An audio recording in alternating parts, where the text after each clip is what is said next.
So we thought it was very important to incorporate a healthier mashed potato recipe, incorporating another vegetable, a root vegetable in it, and that's going to be a parsnip. First thing that you're going to want to do, you're going to have 1 pound of potatoes and 1 pound of parsnips. And all you would have to do is just cut them up into 1-inch or 2-inch chunks, and then put them into a 4 to 6 quart pot pan with some water that's going to be above the potatoes and the parsnips.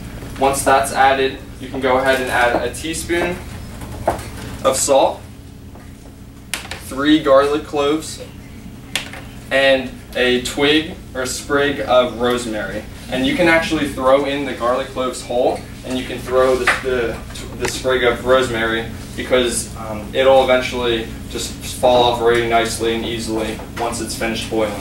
So you can bring that pot of water to a boil and then let it simmer at medium heat for around 20 to 25 minutes. It says on there 30 to 40. It just depends on how thick or how small you cut them. I have prepared the boiled parsnips and potatoes, and I'm going to go show you what we're going to add. So the first thing we're going to add will be a ½ cup of skim milk.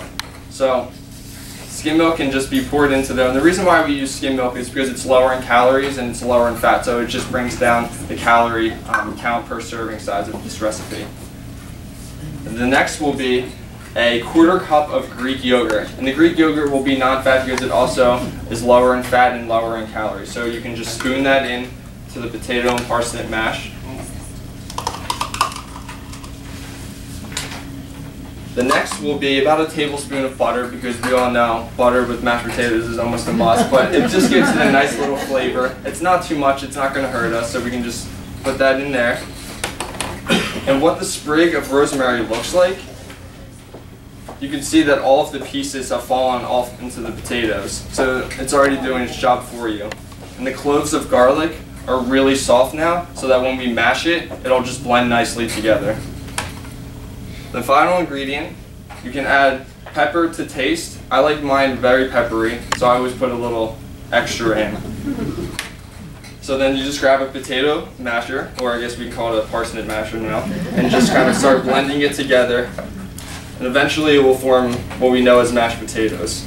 And what I wanted to say about parsnips is the parsnips are very high in minerals and vitamins, particularly vitamin C. Parsnips are also very high in fiber. And fiber, like Kirsten said, is very important for preventing cancer, particularly colorectal cancer or colon cancer. Fiber helps keep the flow of your food slow, so it keeps you fuller longer. The other important aspect of the parsnips is the vitamin C, and the vitamin C is an antioxidant that's found in these, and they help with controlling the inflammation and decreasing free radicals in our body, which are things that help prevent certain cancers such as breast or lung cancer.